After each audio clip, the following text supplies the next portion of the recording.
اب نادر شاہ درانی جب اس نے ہندوستان پر حملہ کیا اور قبضہ کر لیا، حالات نارمل ہو گئے، تو نادر شاہ درانی کا ایک وزیر شیعہ تھا جس کا نام تھا مہدی۔ مہدی نے کہا نادر شاہ سے کہ بھئی اب تو سب ہو گیا، اب ہم کو اجازت دیجئے، میں ذرا نجف جانا چاہتا ہوں۔ نجف کاہے کے لیے؟ کہا حضرت علی علیہ السلام کی زیارت کو، مولا کی۔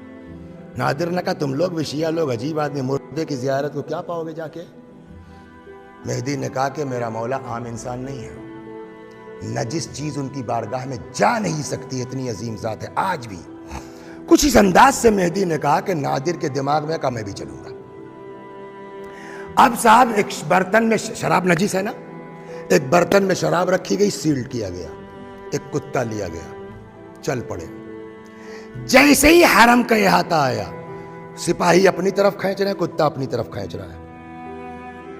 کتے میں طاقت زیادہ ہے یا چار چار سپاہی کھینچ رہے ہیں؟ زنجیر ٹوٹ گئی، کتا الٹے پاؤں بھاگا۔ کہا یہ بات تو ٹھیک ہے لیکن شراب تو اندر آ گئی ہے۔ مہدی نے کہا کھولو۔ اب جو سیل توڑی گئی تو معلوم تو سرکہ ہے، شراب اس میں ہے ہی نہیں۔ اس چیز کو دیکھ کر کے نادر بڑا جذباتی ہوا، آیا حرم امیر المومنین میں قبر میں مولا پر، جو تاج جیت کے لے گیا تھا یہاں سے، اس نے اپنا تاج قبر مولا پہ رکھ دیا۔ کہتا آقا تم ہو، مولا تم ہو، شاہ تم ہو، تمہاری بارگاہ اس لائق نہیں ہے کہ یہاں کتے لائے جائیں۔ جو لوگ تھے ان سے کہا مجھے میرے ہاتھ میں باندھو رسی، کتے کی طرح لے چلو علی کی بارگاہ میں۔ اب کسی کی ہمت نہ پڑے، ابھی تازہ تازہ معجزہ دیکھا ہے، کل کو جو ہاتھ باندھے گا اس کی خیر نہیں ہے۔ کہتے ہیں ایک دست غیب نمودار ہوا، رسی باندھی ہاتھ میں، لے کے آئے قبر تک، تاج رکھ دیا۔ آقا تم ہو، مولا تم ہو، مجھ کو تمہاری بارگاہ میں کتے کی طرح آنا چاہیے۔ اسی کے بعد سے سمجھے آپ، اس نے اپنے نام کے ساتھ لگا لیا کلب علی۔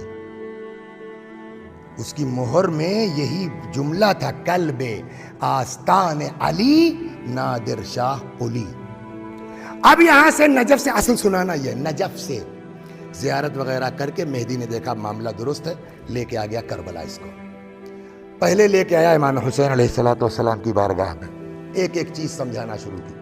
یہ امام حسین کی قبر ہے، یہ علی اکبر کی قبر ہے، یہ حبیب ابن مظاہر ہیں، یہ شہداء ہیں، سب کی زیارت ویارت کروانے کے بعد اب لے کے آیا حضرت عباس کی قبر کا۔ یہ کس کی قبر ہے؟ کہا یہ حسین کے بھائی علی کے فرزند ابو الفضل عباس کی قبر ہے۔ نادر شاہ کے دماغ میں بات آئی نہیں، کہنے لگا جب یہ علی کے بیٹے ہیں، حسین کے بھائی ہیں، تو جیسے اصحاب کی قبر ساتھ میں ہے، بیٹے کی قبر پاس میں ہے، تو بھائی دور کیوں ہے؟ اب نادر نے، وہ مہدی نے لاکھ سمجھانا چاہا، ان کی خواہش تھی، ان کی وصیت تھی، لیکن اس کی سمجھ میں نہیں آ رہا ہے۔ اچانک، اب یہاں سے سنیے، اچانک شور گریہ بلند ہوا۔ کیا بات ہے؟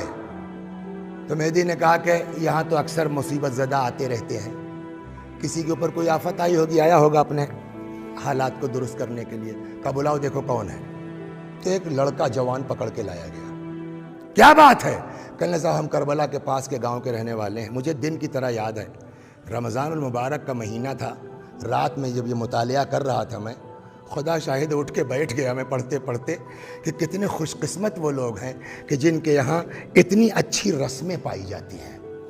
سنائیں آپ کو؟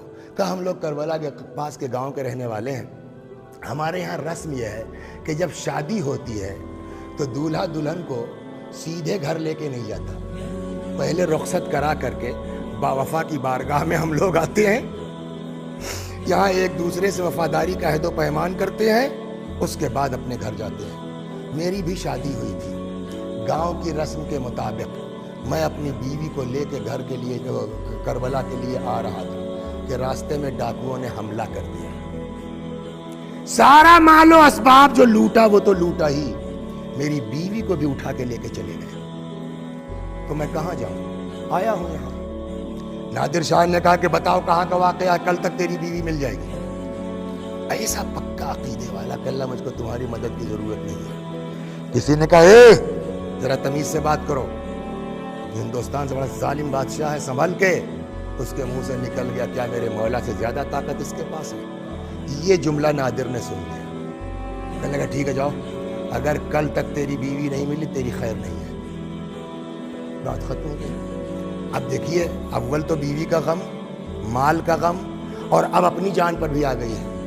آ کے گر پڑا قبر عباس میں. آقا ابھی تک تو بیوی کا صدمہ تھا، ظالم بادشاہ کی تلوار بھی لٹک رہی ہے، چیخ رہا ہے چیخ رہا ہے. اتنے میں پھر شور اٹھا. کیا ہوا؟ پتا چلا کہ صاحب جو ہے وہ لگتا ہے اس کی بیوی آ گئی ہے، اس لیے کہ وہ ایک عورت کا ہاتھ پکڑے عباس کی قبر کا طواف کر رہا ہے اور شکریہ ادا کر رہا ہے. نادر نے کہا بلا لو. آئے. اب اس کی بیوی پوچھے بتاؤ قصہ کیا ہوا؟ تو جہاں تک اس نے سنایا تھا اس نے بیوی نے بھی سنایا. اس کے بعد وہ کہتی ہے کہ جب ڈاکوؤں نے حملہ کر لیا، مال و اسباب لوٹ لیا، مجھ کو بھی لے کے چلے، تو اب تو میں کسی سے کچھ فریاد کر نہیں سکتی.